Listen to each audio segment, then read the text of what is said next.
Everybody, hello everybody. We're back. Last time we did something, I guess, a little bit fancy with all this general dimensionality. Yeah, we kind of did. We tried to define the relationship, interrelationship between happiness and what is good and what is evil. Happiness, misery, what is good, what is evil. We kind of ended with conclusion that what is good, what is evil is about like everything that ends good is good, and everything that ends bad is bad, evil. So happiness is good, unhappiness is evil, something like that. Somewhere along that line, right? And then later on, I realized kind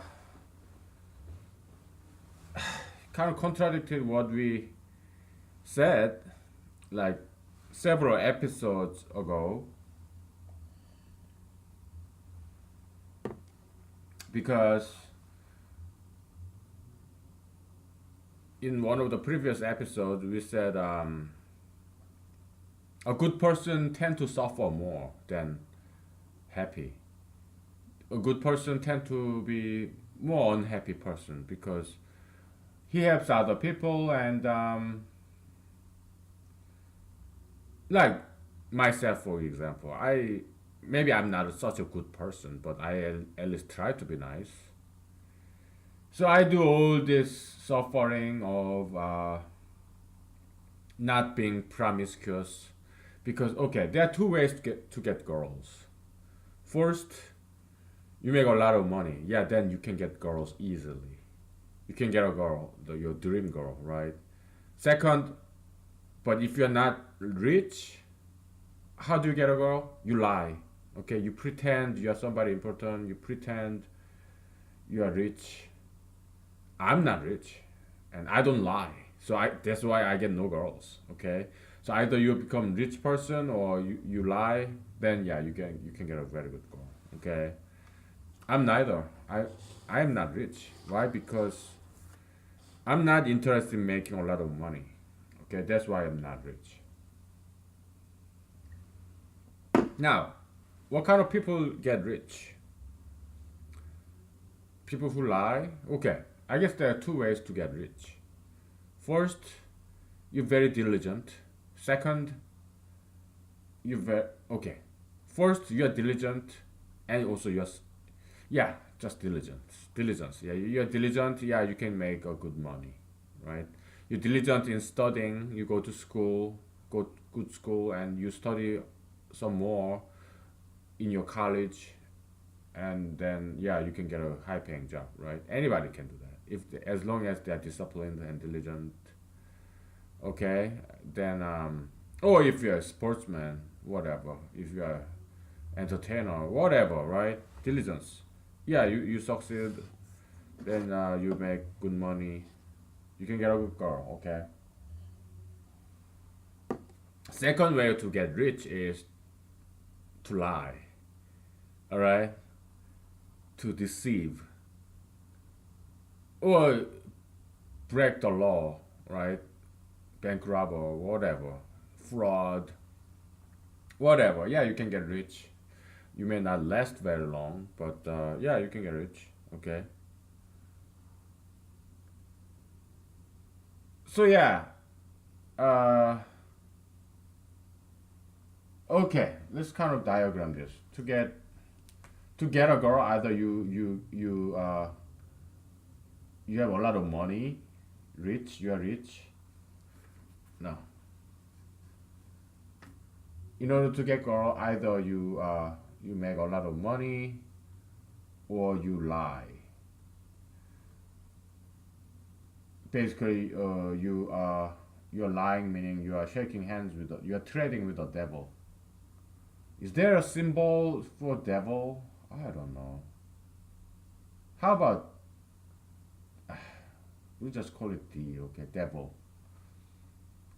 Two ways to get a girl, good or many girls. Humanology is very moralistic, but yeah, it advocates for monogamy. Okay, uh, at least when you are dating somebody, you shouldn't be sleeping with someone else, right? Because to humanology, marriage isn't something. Okay, if you have a girlfriend, one-on-one relationship, committed relationship, that's natural marriage. I'm not talking about common law marriage, natural marriage. In the eyes of humanology, like Adam and Eve, they never had marriage ceremony. There was no government to issue their marriage license, but they were a married couple, right? So that's natural marriage. Okay, just man and woman having a monogamous relationship, committed relationship. In the eyes of humanology, that's marriage. Okay, natural marriage, not common law marriage with all those. Okay, so uh, yeah, to get a good girl as a man, it's either you need a lot of money or you shaking hands with the devil. You get in bed with the devil. You lie to her. Okay, or yeah, or you become a bad boy. Girls love bad boys, right? Yeah, you become a bad man, like violent man, like rude man, whatever.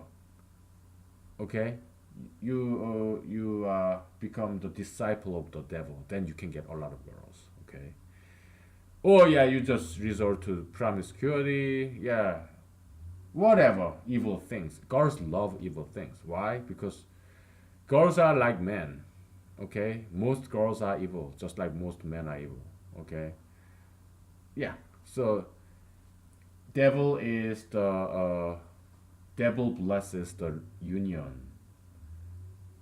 A man and a woman under the blessing of the devil.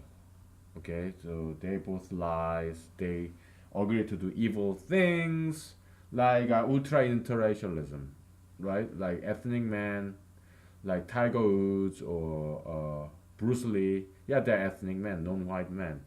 They married a very beautiful girl. That's the ultra interracialism.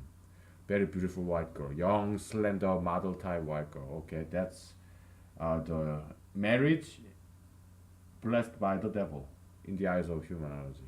Okay, those things. Okay, something evil. All right. So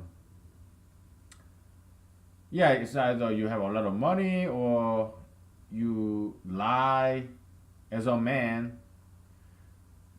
Then yeah, you can get a girl. Either way, okay. Then you can get a beautiful girl. Okay, if you're a good liar, if you're a bad boy, or if you have a lot of money, then yeah. Now, how do you get money?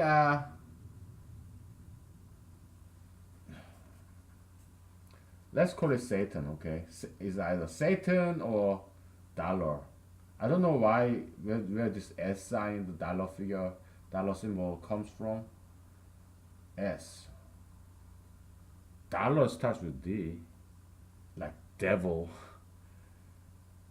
I don't know where S came from. Okay, maybe it came from Satan. I don't know.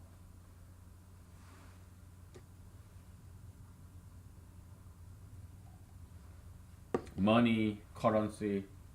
I have no idea. Why don't you find out and tell me? Okay. So to get a okay to get sex. Let's make it more interesting. Okay. You're a man, okay, and then you wanna get a girl, beautiful girl. You wanna have sex. Okay. So it's kind of start looking like 666, right? There are two ways. You can call it as unholy trinity, as opposed to holy trinity, right? Unholy trinity. You have sex, money, and Satan, evil thing. In order to get sex, again, if you are underage, maybe our parents of underage, you may want to stop this footage, okay? Because in humanology, yeah, we go all the way down to the low down truth, the bare naked truth, okay? So it may not fit for underage viewers, okay? But humanology is about pursuit of truth and also pursuit of justice. Truth, justice. If you can understand my accent, okay.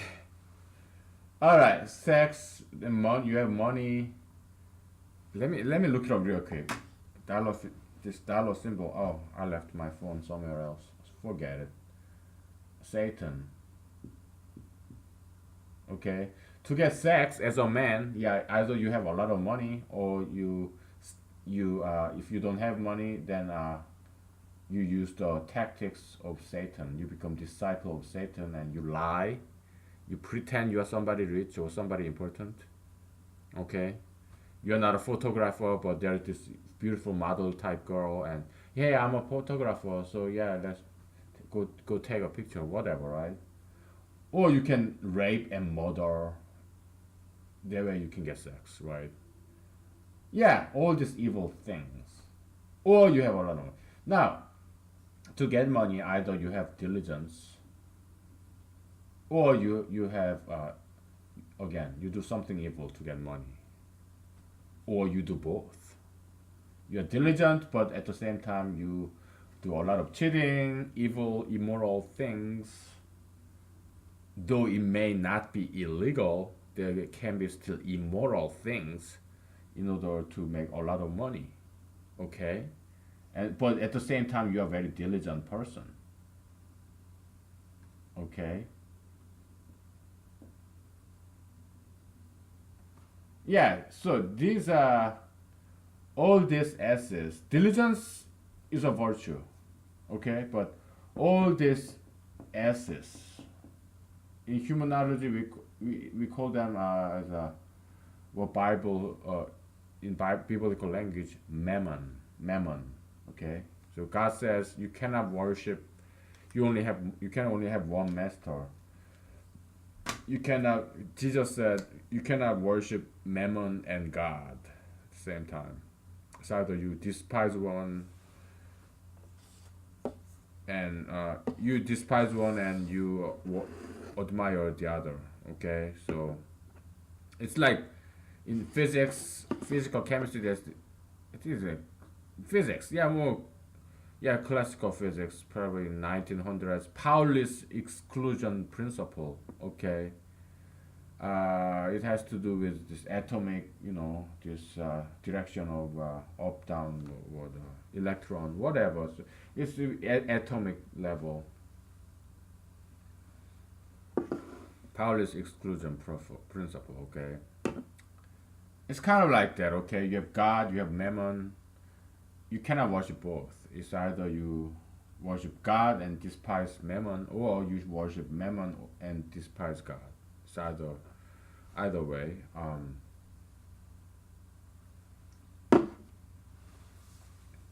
If you see some kind of self contradiction within humanology, like what I said in past of episodes and what I say now, it's because humanology is incomplete yet. It's not complete yet. Okay, so we will sort those things out as we go along. Okay, so you just have to forgive me. Okay, and but we'll get there, right? Let me get some more drinks. Um,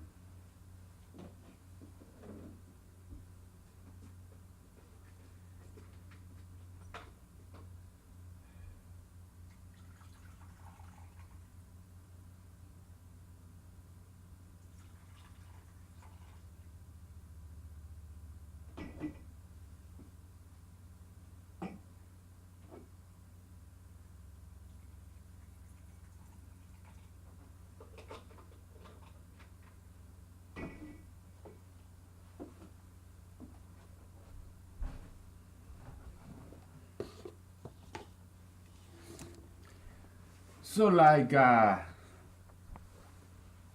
you know we Arthur Schopenhauer, other Schopenhauer is German philosopher. He's very misunderstood. Probably one of the most misunderstood philosopher of all time. He's known as a pessimist. Okay, and basically, but I think he's very misunderstood. I don't think he's pessimist. He just realized that to live a righteous life, it's not avoidable that life is full of pain, more unhappiness than happiness. Look at me. I confess. Okay, every now and then, yeah, I do eat potato chips,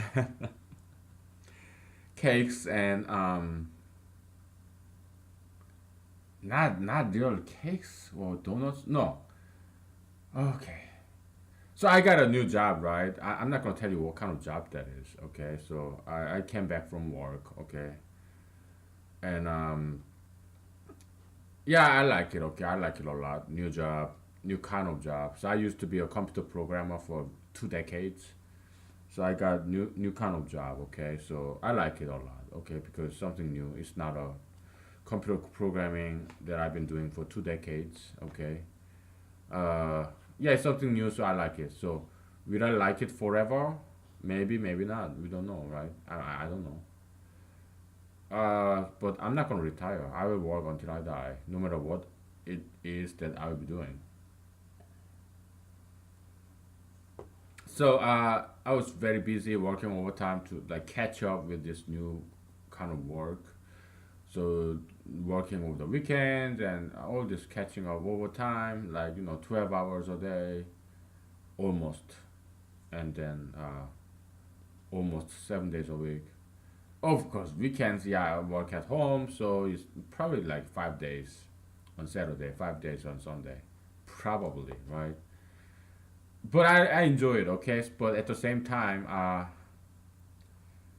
just the regular healthy food that I used to eat, it wasn't good enough. So yesterday, I'm not gonna lie to you. I tell you the true story. Yesterday, I went to grocery store in my neighborhood and I bought peanut butter. I am so sorry to disappoint you if I do.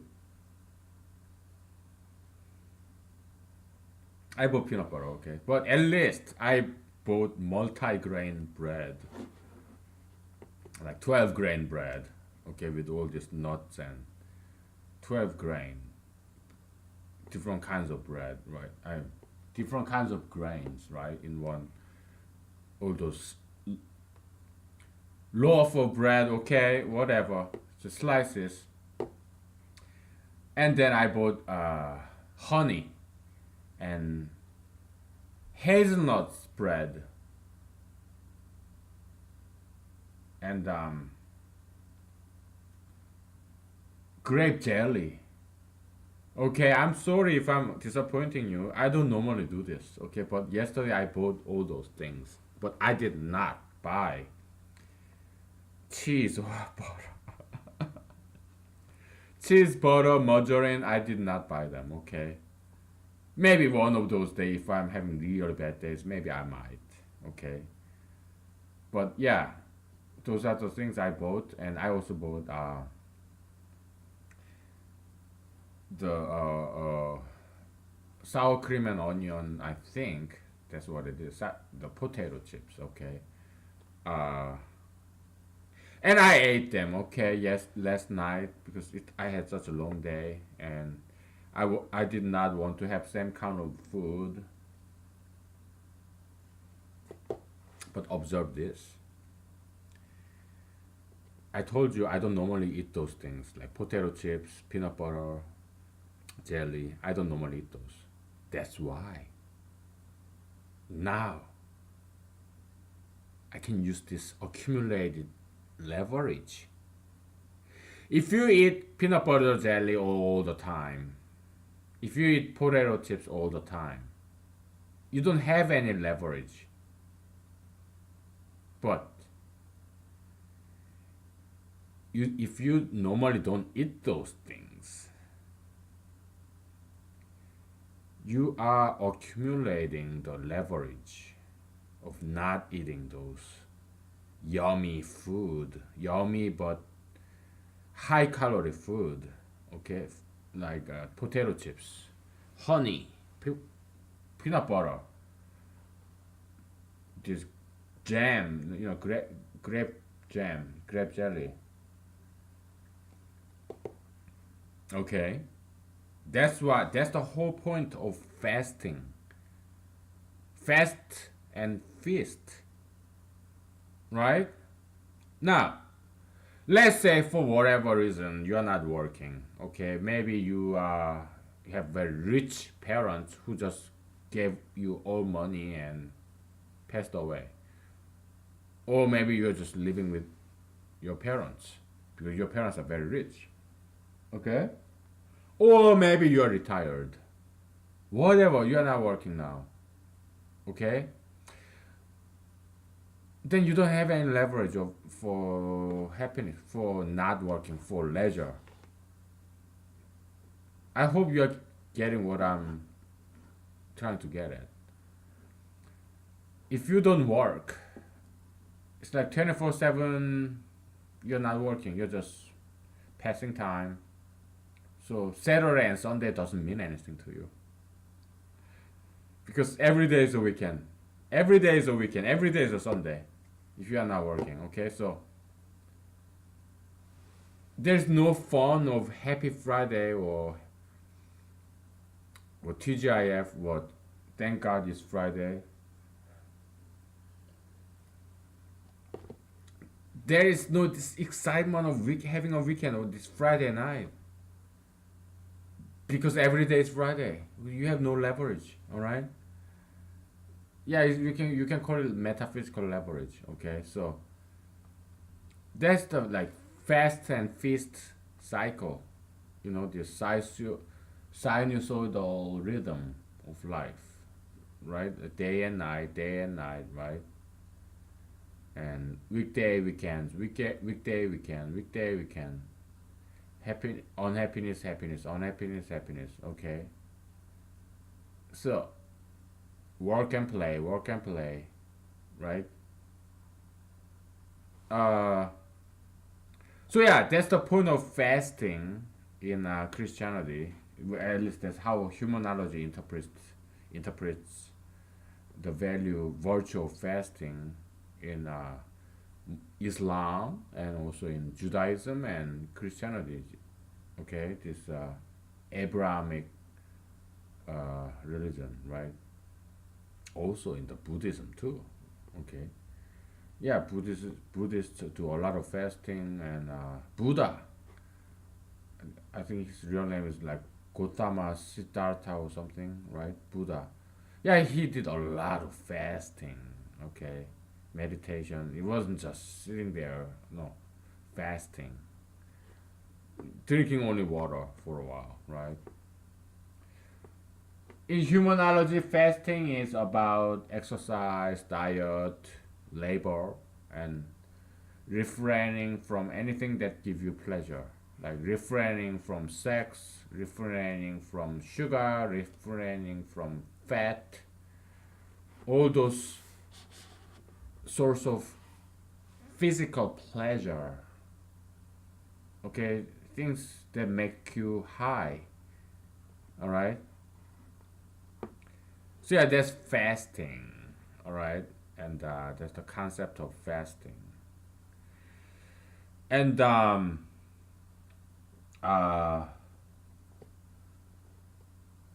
yeah,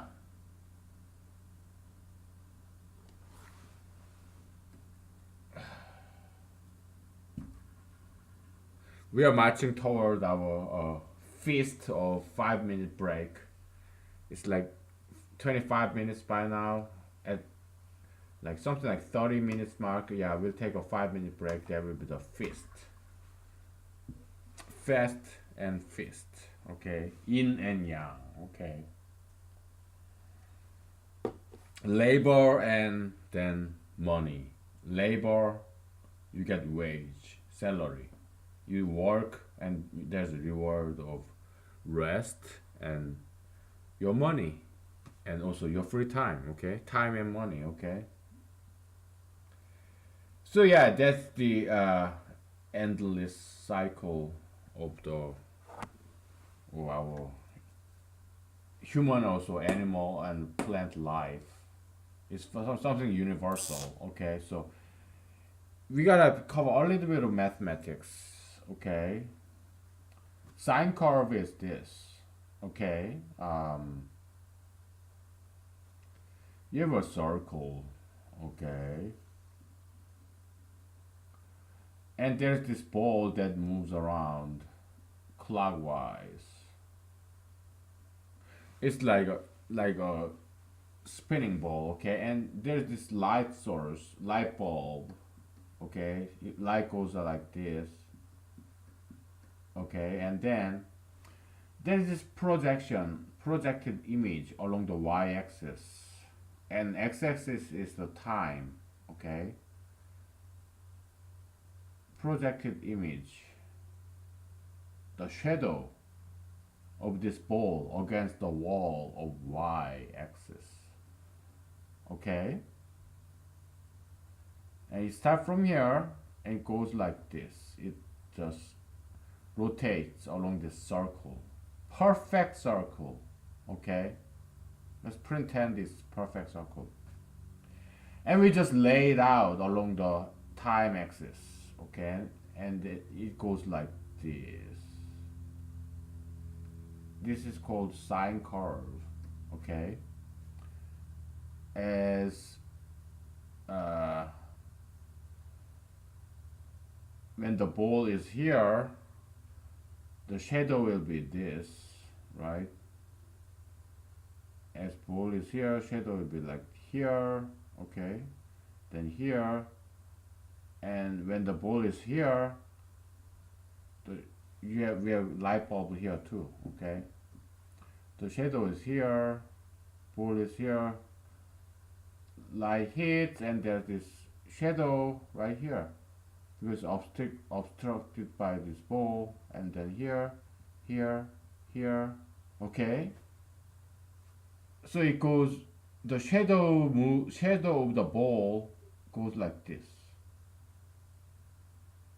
Okay, it's just shuttling back and forth like a train between two points, two stations. Okay, so it starts from here along the timeline. It goes down and then up and down and up. Okay,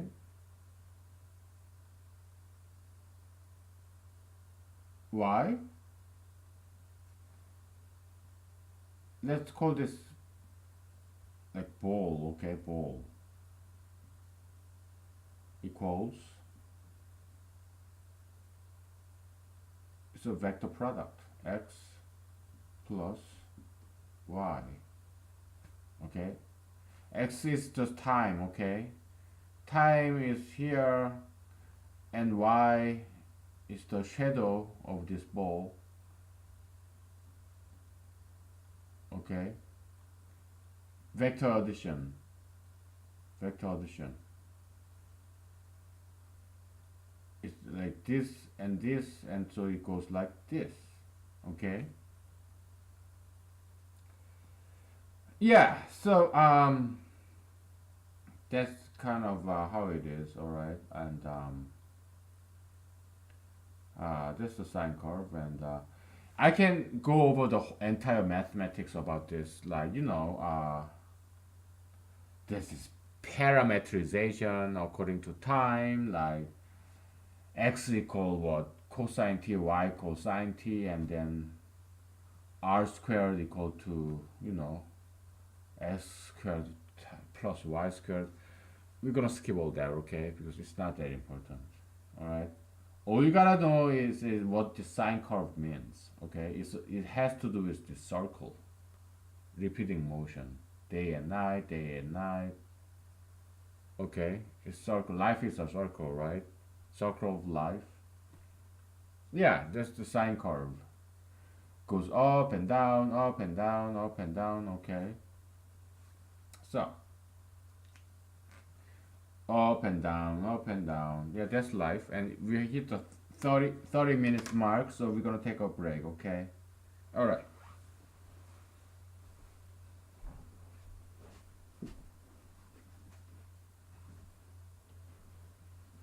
I see a caterpillar here, so I'm gonna kill it. Then we'll take a break. I don't know how all these bugs and insects come to my house. Come into my house. No idea how.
Okay, we're back. We're back.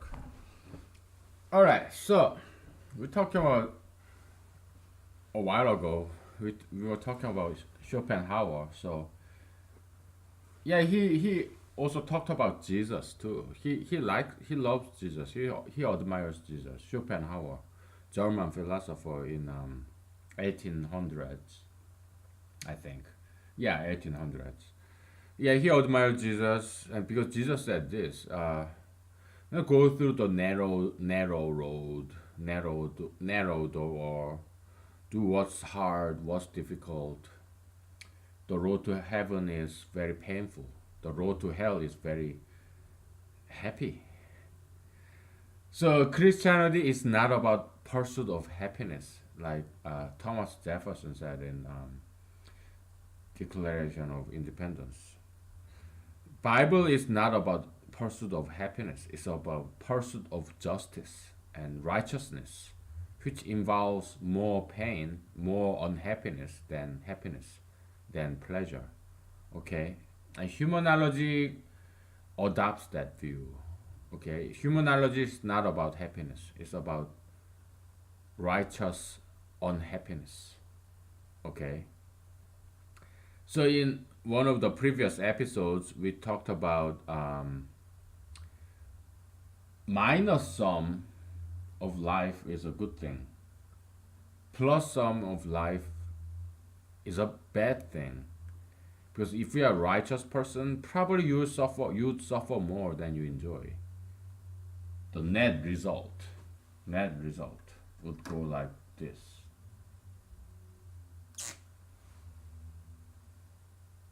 You suffer a lot and you enjoy a little bit. Okay, so let's say it's minus 5, this plus 3 equals to minus 2. That's righteous people's life. Okay? Evil people's life is like this.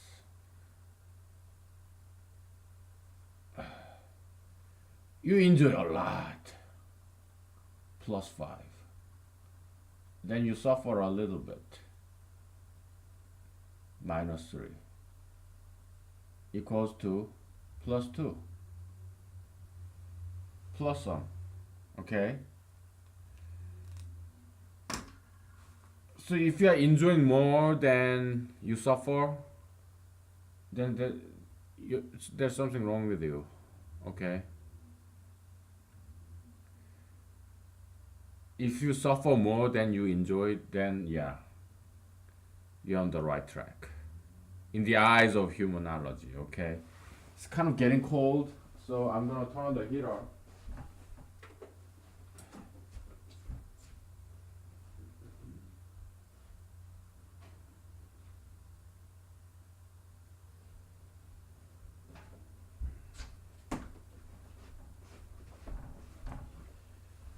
Okay, so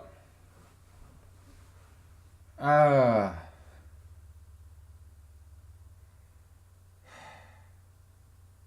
but this hypothesis could be wrong. Okay. Last episode, we mentioned this. We kind of explored this Jeremy Bentham's British philosopher, probably in 1800s, I think. I don't know. Or 1900, I don't know. Probably between the. Yeah, Jeremy Bentham, totality of the societies, the total sum of happiness. Okay. And which is right? Which view is correct? Uh,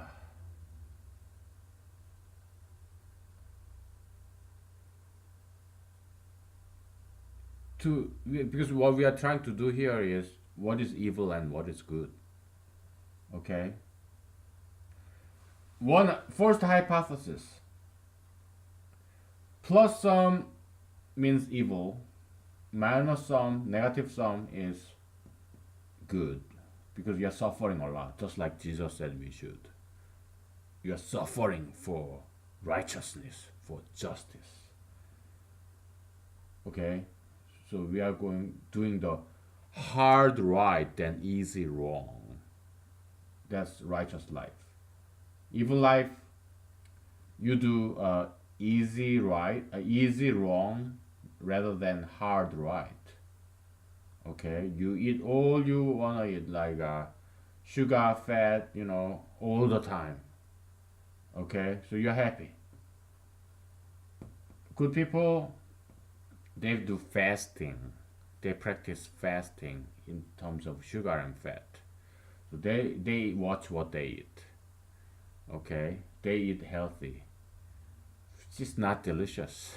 Not nearly as delicious as sugary and fatty food like cakes, ice cream, pies, fried stuff, oily stuff.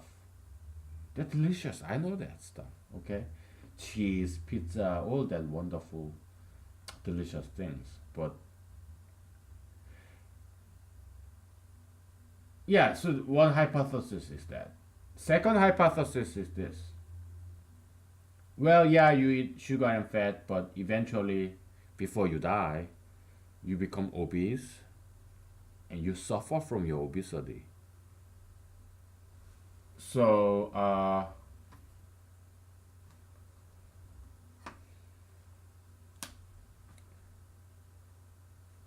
I'm going to erase this, all right? We are running out of space.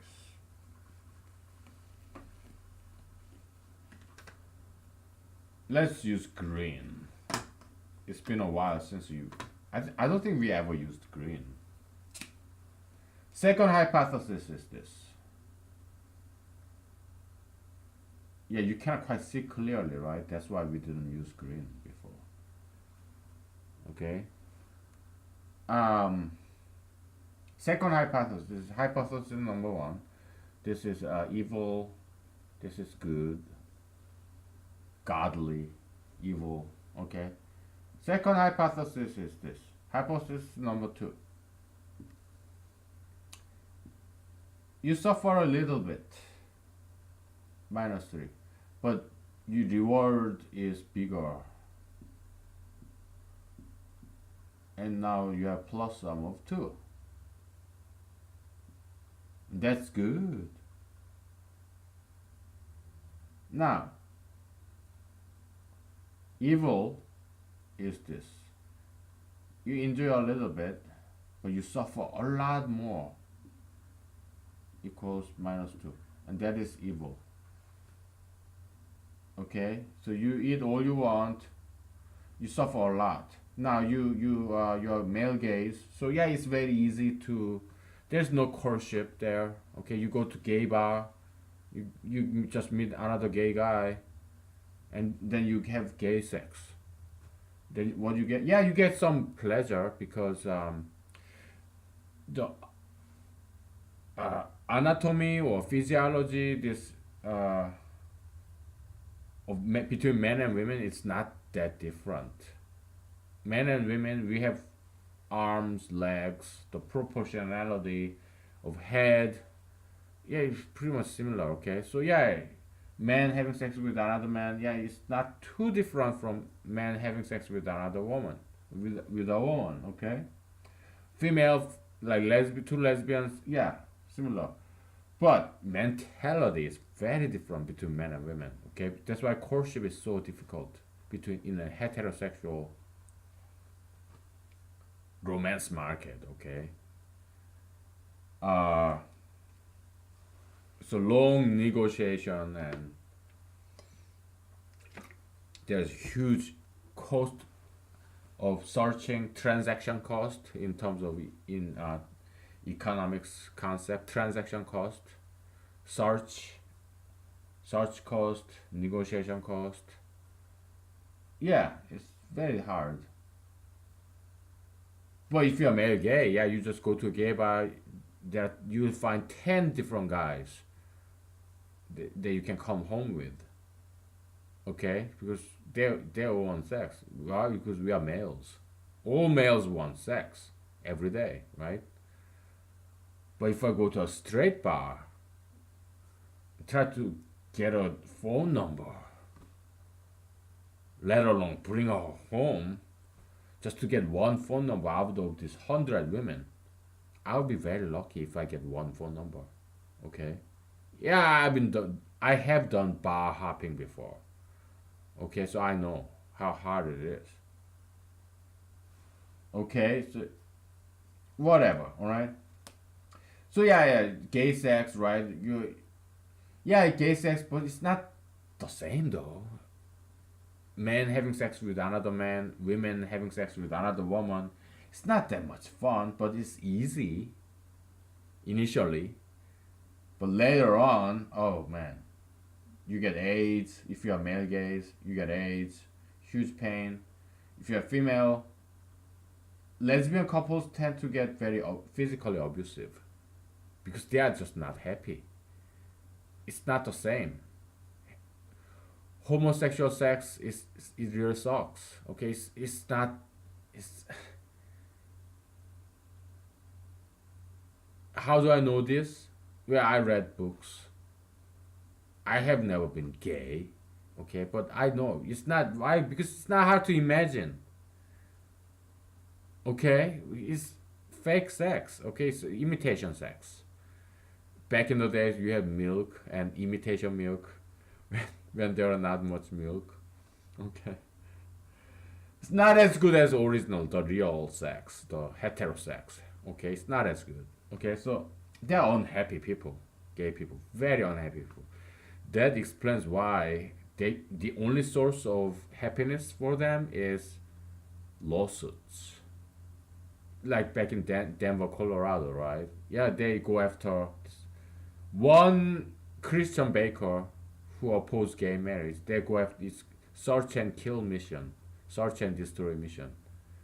That's where they derive happiness. This gay activism, LGBT activism, this conquer the world, make the world pro-gay. That's their source of happiness. Why? Why are they so vocal about it? Why gay LGBT activism is so aggressive? Because they are not happy. Why? Because gay sex sucks. It sucks ass. Okay?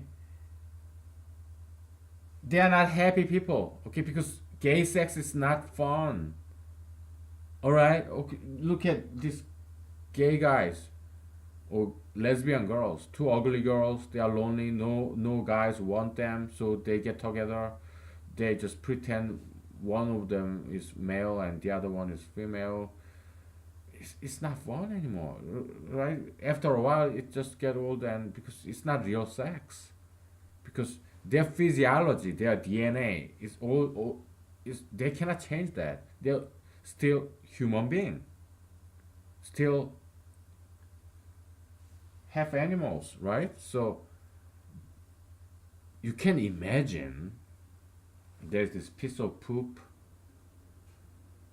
You can imagine that I'm gonna train myself, condition myself, practice myself, do some meditation, yoga, whatever. I'm gonna make a miracle. When I smell this poop, this dog shit, I will train my nose and my brain so that I can smell flower.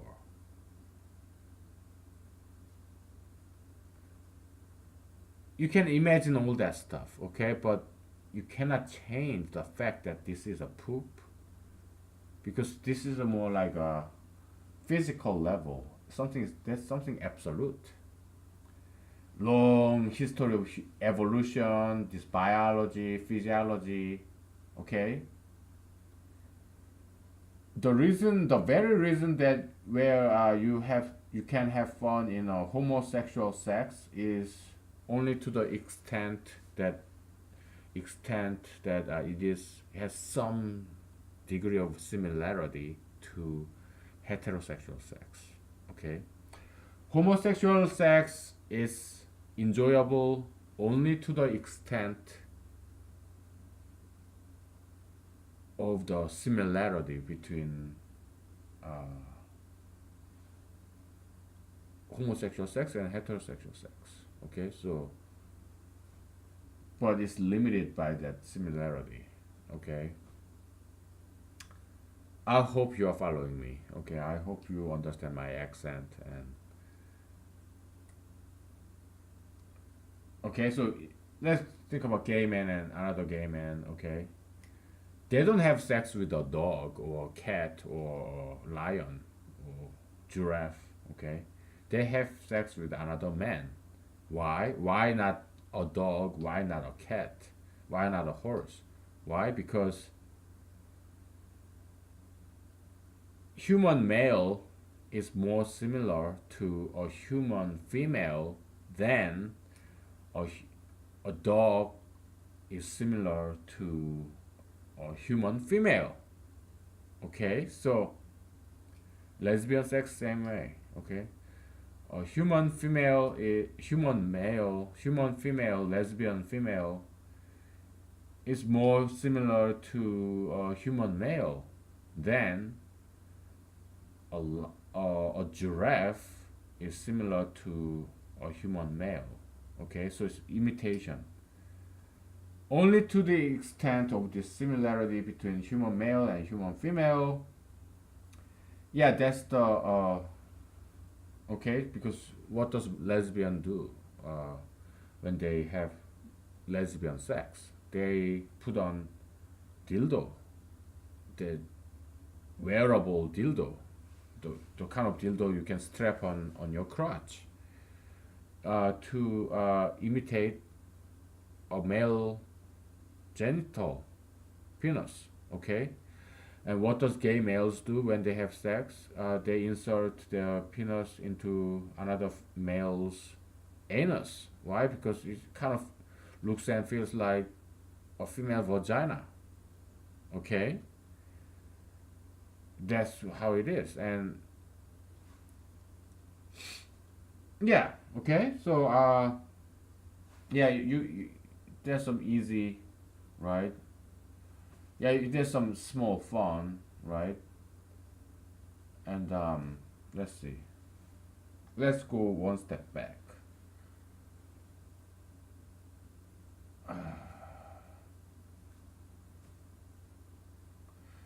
Okay, so to meet a gay male as a gay male, yeah, it's very easy. So, but you still have to go take the effort to go to a gay bar. You have to drive there, park there, and buy a drink and talk to another gay guy.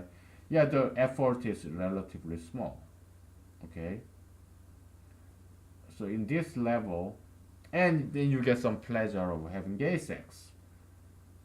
If you add this up, it's plus 2. Minus 1 plus 3. You cannot even see this, right? Oh my goodness, you cannot see this. That's why I didn't use green, okay? Because you cannot really see this. Minus 1 plus 3.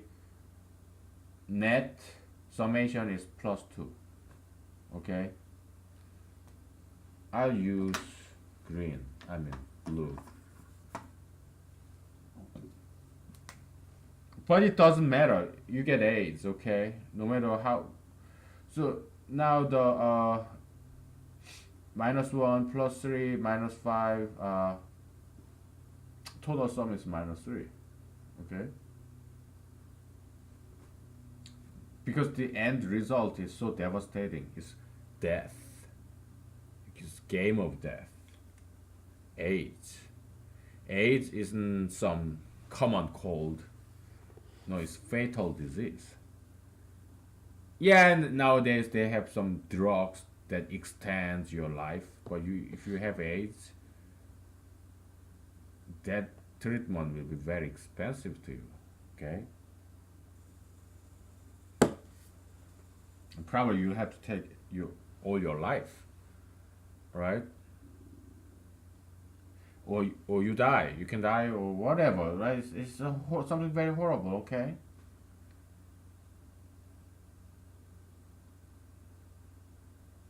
So yeah, okay.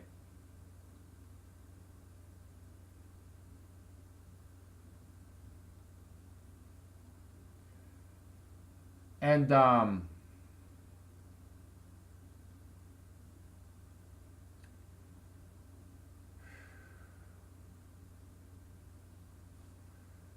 to think about this, let's say heterosexual romance market, okay? Like let me tell you about from my experience. It's not easy to for a guy like me. I don't lie. I'm not evil, and I'm not rich because money. I'm not interested in making a lot of money. I'm more interested in learning and teaching. That's what I'm doing here. Okay. I read books and I watch YouTube videos, documentaries, whatever. Talk to people, listen to people, okay? That's what I'm more interested in. I don't care about money, to be honest, really, okay? So why did I quit computer programmer job? Because there's nothing more to learn for me in computer programming, okay? Because I've been doing it for 20 years. That's why I had to leave. Because I'm more interested in learning something new, okay? So do I make more money in my new profession as a non-programmer? No, I make pretty much the same money, okay? But I'm excited, I'm overworking because I'm learning something new, okay? It's not about money, it's about learning, okay? And I don't do local politics anymore. Why? Because I learned everything I could learn, so I left, okay? So in Buddhism, there's this parable. You have a ladder, right? Ladder. So you climb the ladder and you go to the next level. Then you abandon the ladder. You leave. You leave it. Okay. To and then you move on. Okay. It's not a perfect analogy. Why don't you bring up the ladder and use it to next time so that you can go up again? So it's not a perfect analogy. Okay, but you got the point. Okay. Yeah, you abandon the ladder, abandon the past profession. You just leave it. Okay. Uh, so that's the pluminosistic process, minuplastic, process. Okay, so yeah, Jesus talked about this too. He talked about a woman. Yeah, you have this huge labor of childbirth, but after you give birth to a child, then you forget about all the pain and suffering during the child labor, and also during the pregnancy too, inconvenience of pregnancy, right? Yeah, because we are so happy after giving birth to a child. That's what Jesus said. Jesus, yeah, he's not a sexist. Okay, he loved women,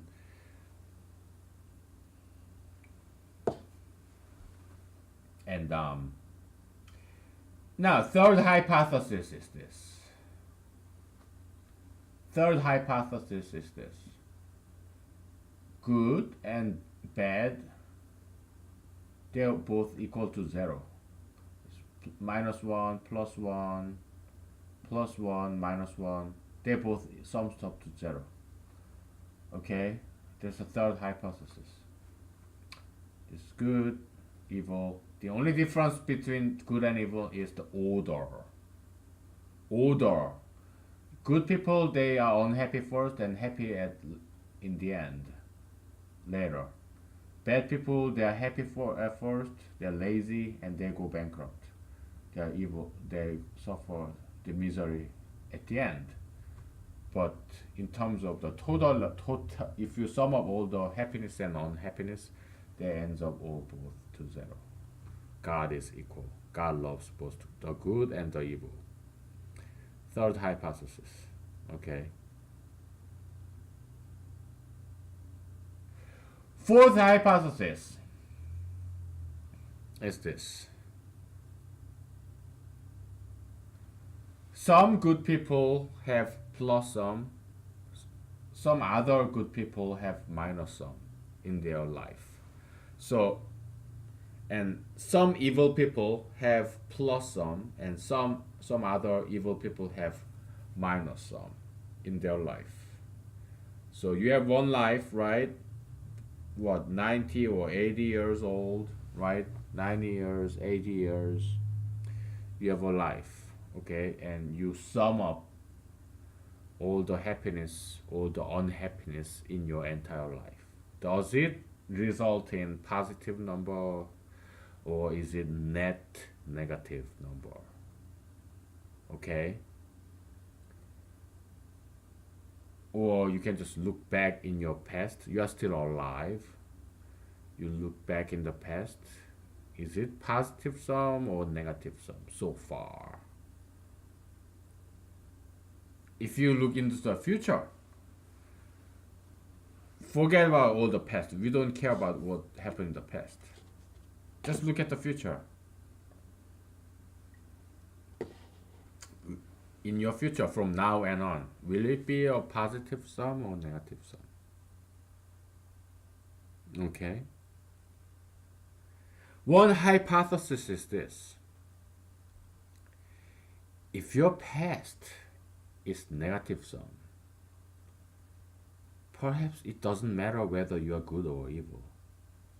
We are going on the fourth part. Okay, so in fourth hypothesis, we have something like this. Okay, it could be either uh, you good. Some good people end up positive, negative, happy, net happy, net unhappy. Some evil people have net unhappy, net happiness, net unhappiness. Okay, that's fourth hypothesis. Now, one hypothesis about this past and future sum is this: perhaps if your past so far is negative sum, in your past you suffered more than you are happy, then perhaps in your future will be positive sum. You'll be more happy than unhappy. Yeah, you have some unhappy time, but you have more unhappy time. More happy time. And the flip side of that is, in your past, all from the from the day you were born till now, if you have been more happy than unhappy, then perhaps in your future you'll be more unhappy than happy. Okay, so that it becomes net zero. Okay, one hypothesis. It's not what I think. It's what I think is possible. Okay, it's a hypothesis. It's not that I want it to be that way. It's just one hypothesis. Okay. Okay. So first hypothesis: good is negative sum. Good people are very unhappy people because they suffer for the righteousness in life. We are not talking about afterlife. Okay. We're talking about life from birth to death. And so first hypothesis, evil people tend to be more happy because they get all the happiness in evil, easy, wrong way. Okay. And second hypothesis, good people, eventual victory of the good, eventual defeat of the evil. So all the evil people, they end up badly and they die in misery. Finally they get defeated. Good people, they get reward finally when they die happy, smiling. Okay, the second hypothesis. Third hypothesis is zero sum. Both good and evil, well, if you sum up all the happiness and unhappiness in their life, they're both equal to zero. Okay. Fourth hypothesis: some good people end up being net happy when they die, or net unhappy. Some evil people have net happiness. Some other evil people have net unhappiness. Okay. This is very atheistic view. Atheistic view. There is no God. Or, yeah, there is God, but God doesn't care. He doesn't intervene or interfere with our life. He just let it loose, let it go wherever. So some good people get reward, some good people get punished, some evil people get rewarded, some evil people get punished. This very atheistic view, or a view where yeah, there is God, but God doesn't care, he doesn't interfere. Maybe God does care, but he does never interfere. He just rewards in the, he does all this accounting in the afterlife, where yeah, you good person and you end up negative sum for some reason in your life. Yeah, then I will give you some better paradise. I'll give you one more version to compensate all for this extra suffering in your life. Yeah, give you two more versions, okay? And yeah, evil people. Yeah, if you end up net positive in your afterlife, I give you two more whipping, or two more torture, two more maggots, whatever. And this view is the classical Christianity view. Good people suffer a lot, so they are net minus negative sum in life. That's why they go to heaven after they are dead. Okay, this is the classical Christian view. Evil people, they result in net sum, net positive sum. So that's why they have to go to hell to cancel it out. Okay, but in classical Christian view, afterlife is eternal. So it ends up positive sum, it and in heaven, and it ends up in negative sum in hell, like negative infinity. So plus two means nothing. This is classical Christian view. Okay, so humanology has a huge admiration toward Christianity, but it takes into consideration of other possibilities too. Why? Because humanology is half science and half religion. Okay, very logical, exhaustive possibility. Okay, let's take a break. Let's take a break.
Okay, we are back. So I was kind of tempted to change and run. I cannot run like this, right? But I want you to present you some nice suit and tie look. So I'm gonna run later though. I have to run because I haven't run for 2 days and my body is itching for running. Okay, so we mentioned this is more like a negative some. This more like Christian view here. Hypothesis number one. Hypothesis number two is more like atheist. I mean, hypothesis number four is more like atheist. Atheist. I wonder where I can put this thing. Oh.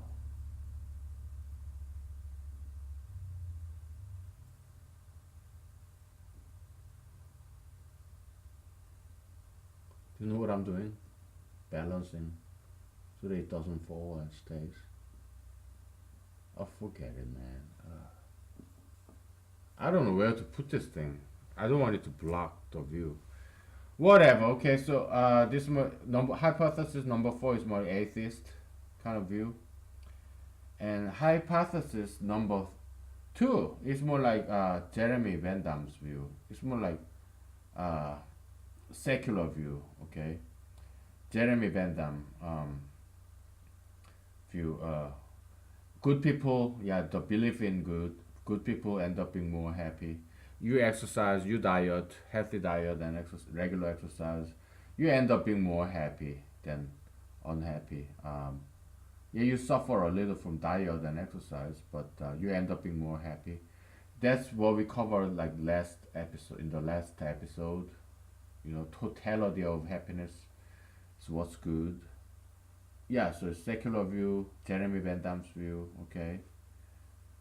Western society, also Eastern society as well, Asia, right? Yeah, it's kind of, what is good. Yeah, good people end up being more happy, and if you don't, yeah, you get if you yeah, tattoos and piercing, yeah, you suffer a little bit. There's pain of needle, tattoo piercing. You get some sort of happiness by belonging to the majoritarian group, metaphysical group, if you remember. We cover that group, we revisit the group theory, humanological group theory after this, okay? But eventually you regret because it's something permanent and like you regret your tattoos and it's a, it's a theory, okay? I'm not saying it. That's just how it is. It's a theory, all right? And or piercings, it's just inconvenient, okay? It catches. You cannot wash very well. You're dirty because you cannot wash well. You're smelly. It gets in the way when you wash, okay? And you regret, okay? Yeah. So negative some, right? There's some crime, theft, murder. Yeah, you get momentary pleasure of satisfying your emotional need. You're so angry, you kill somebody, but you end up in jail for decades, huge suffering. So yeah, that's the hypothesis number two. Okay,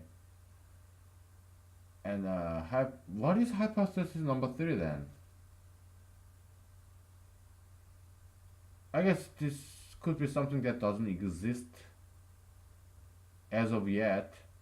Maybe it's something like nihilism, okay? Nihilism. There's no point of being good. There's no point of being evil. They end up in the same result. So it's all for nothing. Solomon was kind of nihilistic at the end of his life when he wrote uh, the book of Ecclesiastes. Okay, at the end of life, it was like that. Yeah, they all end up in death. Good people die, Bad people die. There's no difference. And Solomon also talked about afterlife. How can you be so sure? Okay. How can you be so sure that there is afterlife? You don't know. I don't know. Dead people, they are silent.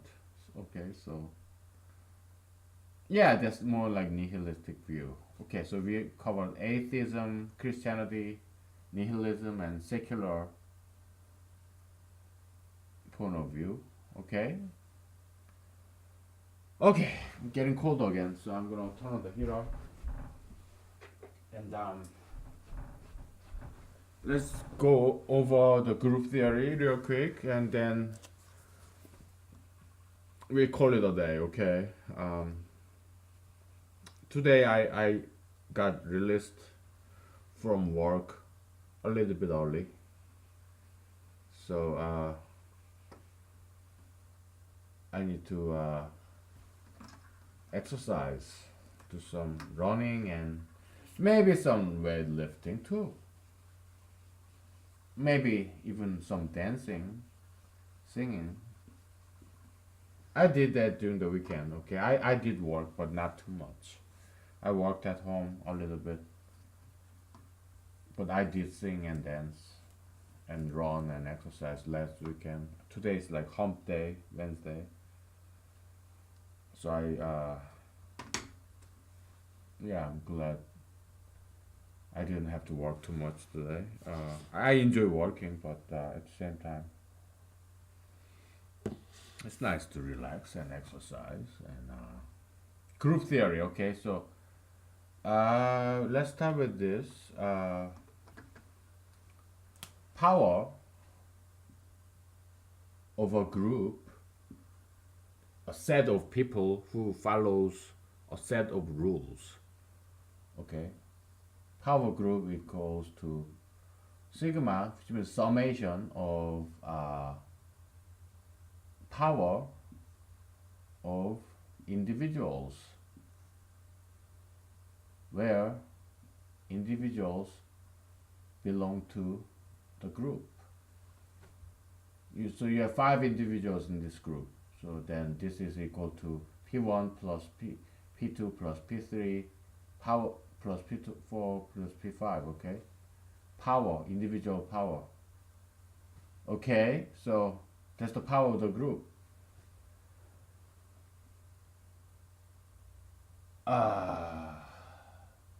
What is a group? Group is equal to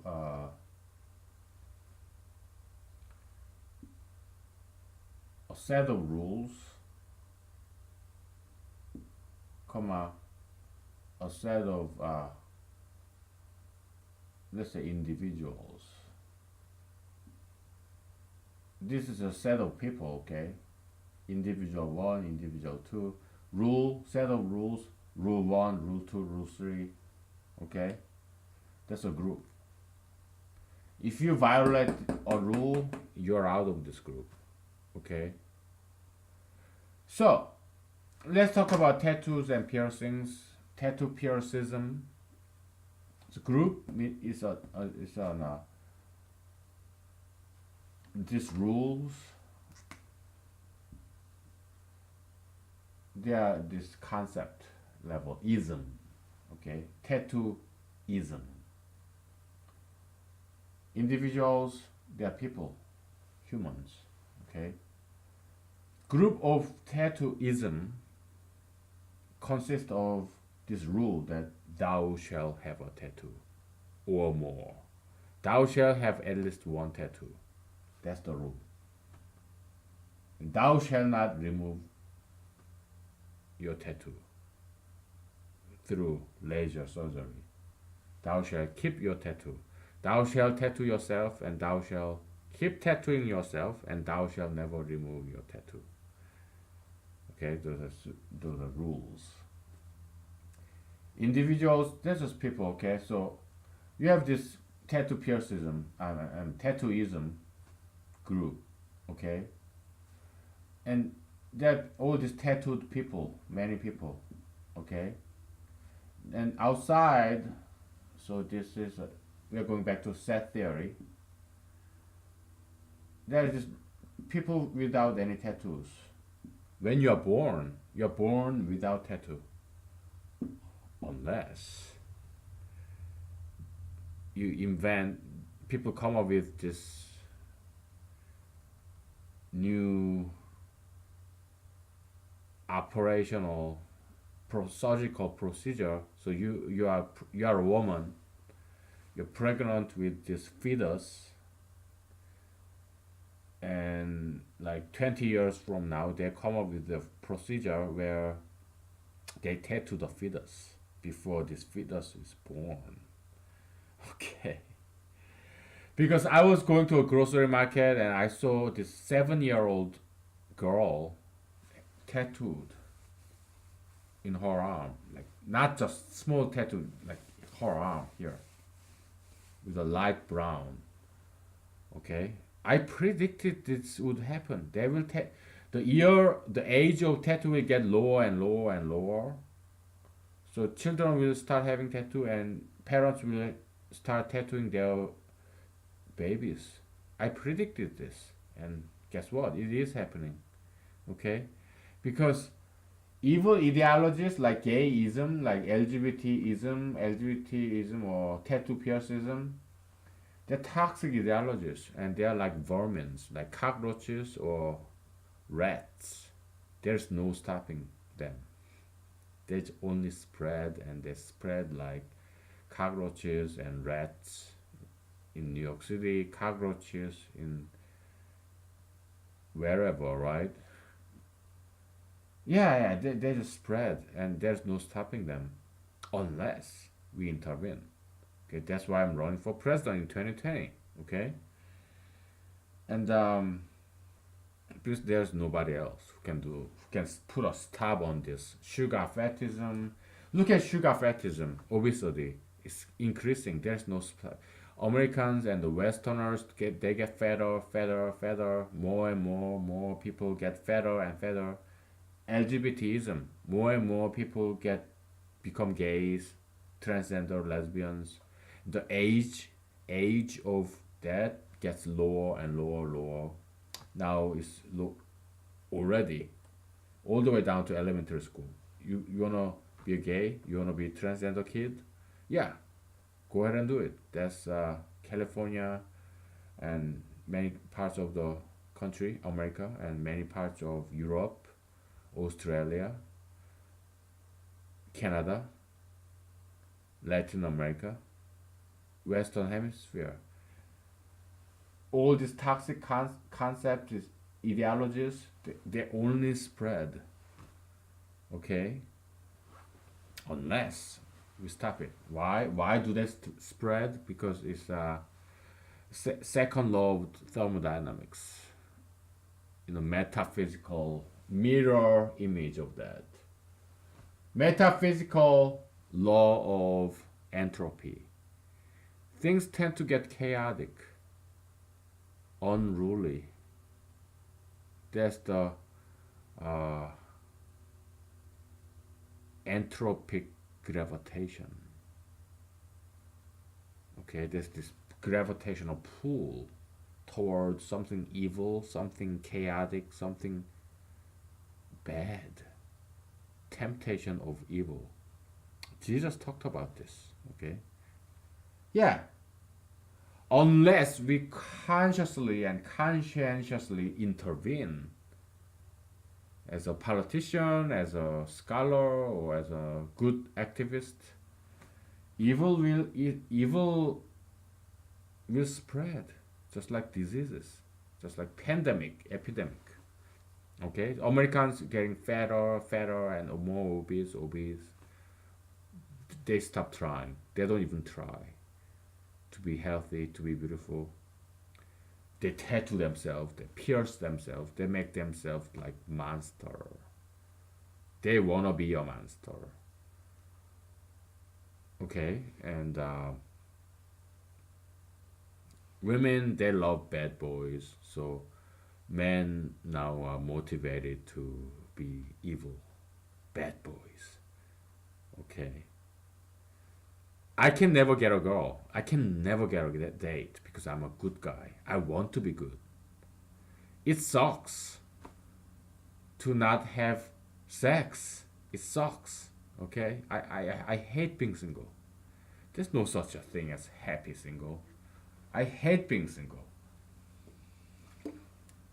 But girls love bad boys, and I'm not a bad boy. I don't want to be a bad boy. Even if I would have to be single for the rest of my life, and I die alone because it's my religion to be good.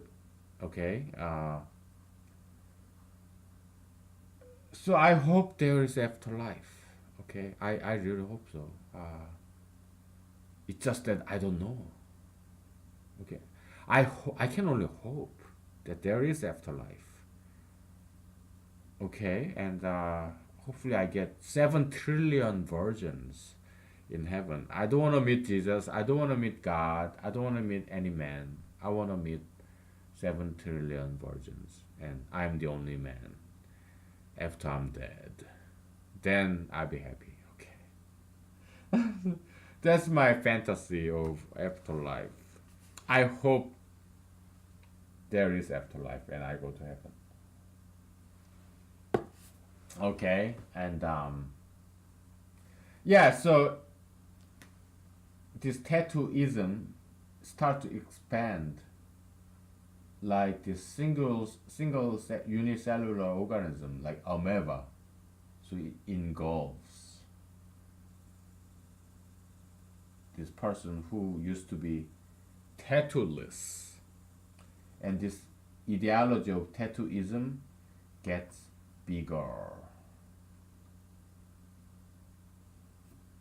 Okay. Now, let's say there's this big person like President Obama, President Trump, whoever,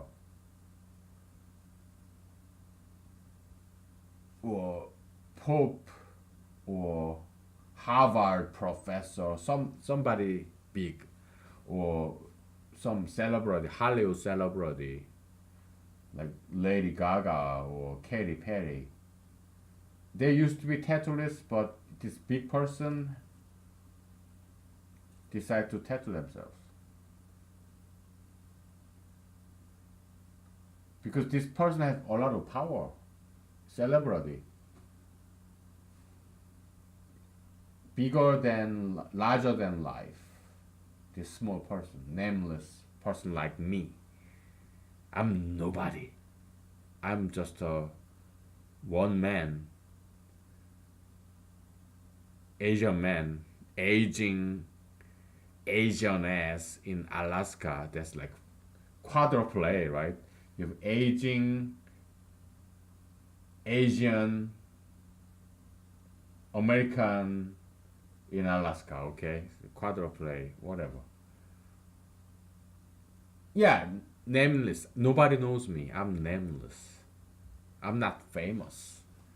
Okay, so small guy like me having tattoo, yeah, the tattoo, the ideology of tattooism as a group, metaphysical group, gets bigger, but not that much. But it's Donald J. Trump or Barack Obama or Pope in Rome or Lady Gaga, this big celebrity, famous person, does a tattoo, and then it gets a lot bigger because they are powerful people. Summation of power, individual power, become the power of the group. Okay.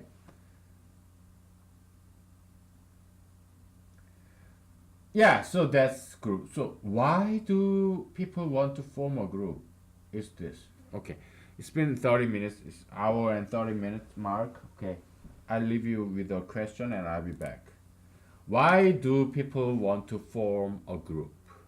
Okay, so yeah, we in past episodes we talked about this ideology as a metaphysical animal, metaphysical species. God said, yeah, multiply, you animals, plants, multiply, conquer the earth. At the same time, he created a lot of metaphysical animals and metaphysical plants, metaphysical ideologies and isms, and God told them, spread, multiply, reproduce, conquer the earth. Okay, that's the viewpoint of ideology. Now we are shifting, stepping down from that. We are looking at the same phenomena, the spread of ideology, from the viewpoint of human beings. Why do people want to form a group? Why do they want to form this ideological group? Okay, so that's the question. I'll be back.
Okay, I'm back.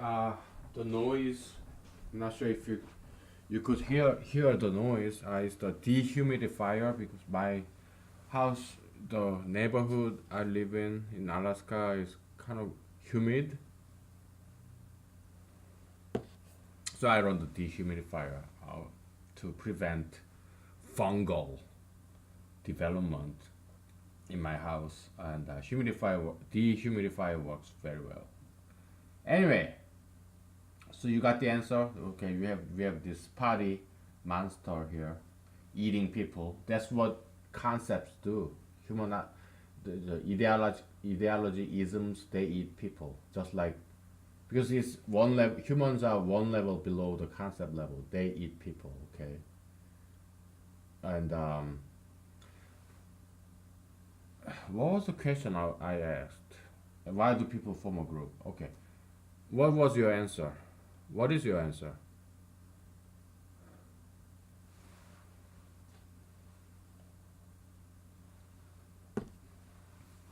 If you ask me, it's this. They want some sense of empowerment. Okay, people who who make very like low wages. We have food hierarchy, right? People in the making very small money. I'm in the middle. Okay, people who make small money, they tend to get a lot of tattoos and piercings compared to people who make a lot of money. Okay, why? Because they want some sense of empowerment. They want to belong to a. They want to empower themselves by forming this group, this multitude of groups with made of a lot of small people making small money. You have this big number. Now you feel empowered by the power of tattooism. You have a membership. It's a metaphysical group, okay? So if you are tattooed, then you belong to this tattooism group, okay? So why? Because you want to empower yourself, just like labor union, okay? So one by one, they don't have much power, laborer, okay? But together, they can have this collective bargaining unit, labor union. They can fight against these few rich people, the employers. Collective bargaining unit, labor unions. Tattooism, gayism, piercingism, it's kind of like that, okay? They want to empower themselves by forming this group of these many small guys. Then it becomes a big group. Even though individually they don't have much power, but by sheer number, sheer majoritarian mass, they can empower themselves. Okay, that's the tattooism, gayism. In the old Bible language, is idols, idolatry. Okay, that's what it is.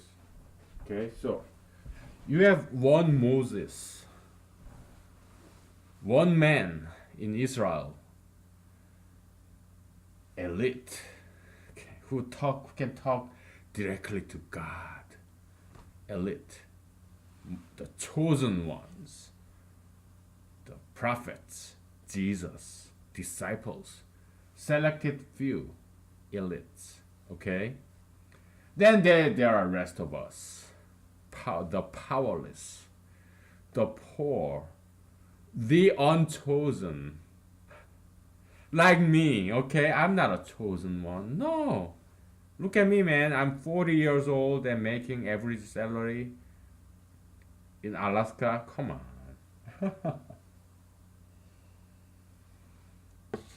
I am you, you are me. We are all the same. Nameless, non celebrity. We are not celebrities. We work hard every day. We wake up what? I woke up today like 5 o'clock, 6 o'clock, whatever.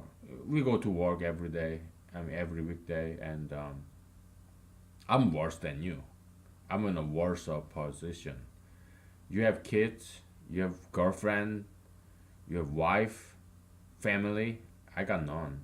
Of course, I prefer that way. I don't want to get married ever. I never want to have kids. Okay, that's why I'm more pro-choice. Let's say, okay, maybe I get to have a date maybe once a year, right? By some charitable lady, right? Who feels sorry for me. Yeah, maybe I get one date a year. Okay. Maybe I get laid like once in a decade. Okay. By some very generous and charitable lady who take pity on me. Okay. She feels sorry about this guy, lonely guy who has no money. Okay. Yeah, that did happen. Okay. Yeah, I'm not a virgin. Okay. Yeah, I get laid maybe once in a decade. Maybe I get a date once a year. Okay. In my past, and then uh, in a way it's good because I don't get any STD, sexually transmittable diseases, because I never get to have sex. Okay. There are goods and bads in every life. Okay.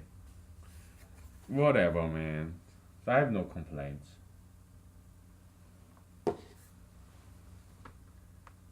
Yeah, so animals eat plants, human eat animals, concepts eat humans. Okay. So what happens when concept eats human? It paralyzes your rationality. It's like a demon possessing your head. So it controls you, like as if you are some kind of puppet. Puppet. This puppet master, puppet. It's like you have this Japanese animation Gundam robot. Okay, there's this small human being right here, right? If I remember correctly, and it controls you. So concept controlling you. For example, gayism. Okay, you talk about identity.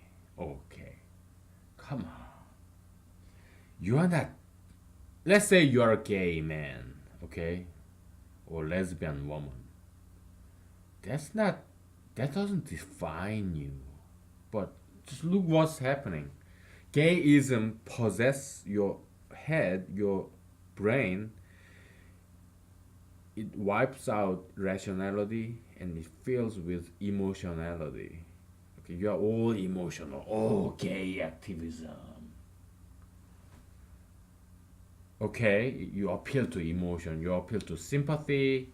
Oh, how horrible this bullyism on gay people are. So, but guess what? Now you are the bully. If you're gay, nobody talks against you, nobody fires you, everybody's worshiping you. If somebody talks against you, you go after them. You sue them in court, just like in Denver, Colorado. You shut down their business, like florists, bakers, innkeepers. Because I was a law student, so I study all these cases. Okay, yeah, they shut down businesses. Oh, this discrimination against gay people. So, oh yeah, let's boycott, let's publicize, let's go to the newspaper and television stations, news channels, discriminating against gay people. So, shut down their business. Okay, search and destroy mission. Let's kill them. Okay, so emotion, overcoming rationality. Activism, politics, overcoming science.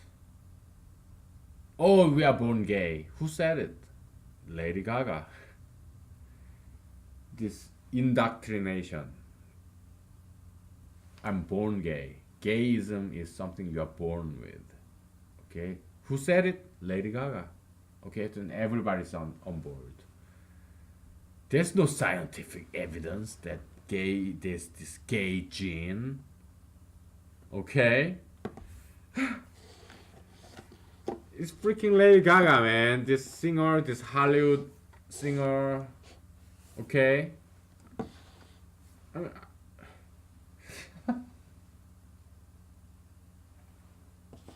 they don't care about science. It's all politics, okay? Activism.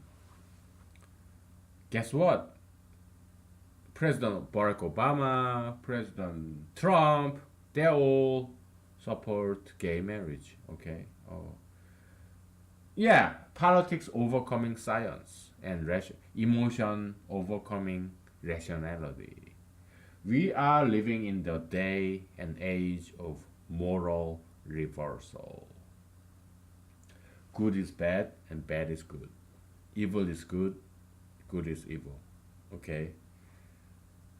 We are living in the day and age of this toxic, extreme, far leftism, where everything that is old fashioned, everything that is old, like traditional, is bad. Okay? So, we used to think that the slender hourglass wasp waist shaped models as something beautiful, someone beautiful. But nowadays, no. That's sexist, that's social conditioning. Okay, psychology, yeah, they're like whores, okay? The intellectual whores, they just go with whatever is the majority. They go where the money is. They sell out their morality, their science. They just throw it out. Okay, they sell out. Okay, psychologist. No, not people. Okay, psychologism. Okay, go whatever the majority. Okay, so kind of like politicians, right? Go whatever is the majority to get re-elected, to get popular, the mainstream majoritarian.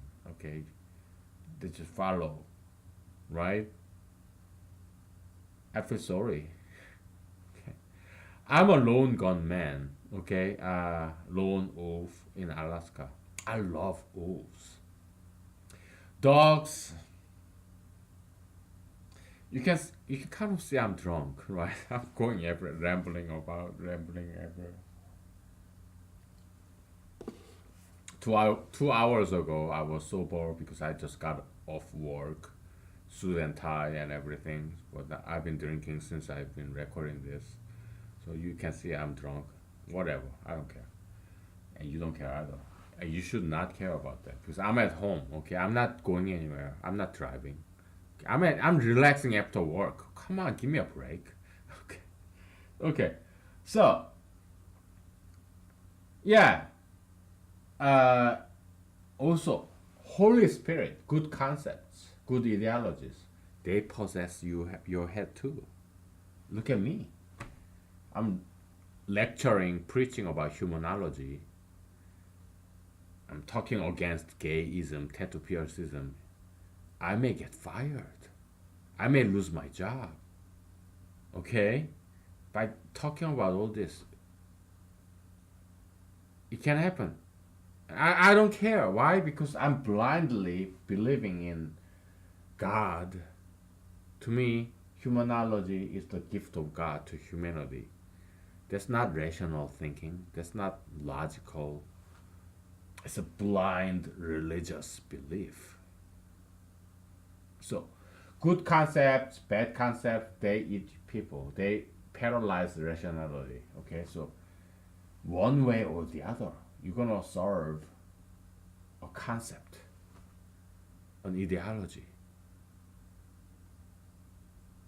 If you're gonna serve, if you have to serve an ideology, why not serve and work for a good ideology? Okay, so it's getting toward 2 hours. I'm not sure if there's anything I want to say today. Uh,